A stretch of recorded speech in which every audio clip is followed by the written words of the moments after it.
Aaron Smith-Levin was very hard to follow. You never knew what he was going to do next. You never knew if he was going to blow up and go into a rage.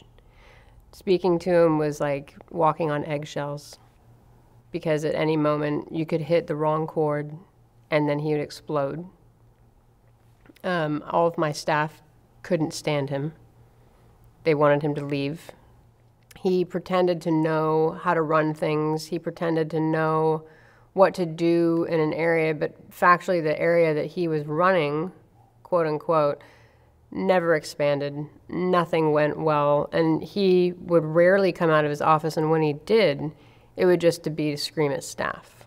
You know, I had some of the people who worked for me had a meeting in my office, which he happened to share with me, and after the meeting, they had left the coffee cups in his garbage can, so his solution was to dump the garbage on my desk, all over my keyboard.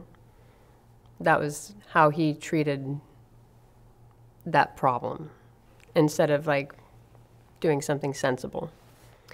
One time, one of the girls that worked for me, he was showing her some video, you know, randomly in the middle of the day, and what happened to pop up was a bunch of pornographic material, which he could only have had open on his desktop. So in the middle of the daytime, it appears to be that he would be watching pornographic material instead of doing his actual job.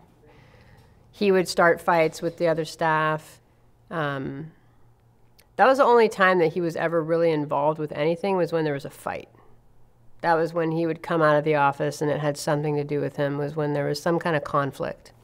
It almost was like he was making a show, because he tried to put himself above everybody when he really didn't do anything, ever. And he felt that he was above our church policy, any laws.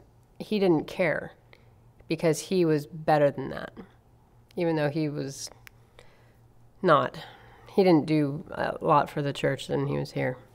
People were so relieved to have him go, because all he was just anger, rage, and hate. And so to have that removed from anybody's life was probably a better thing for all of us.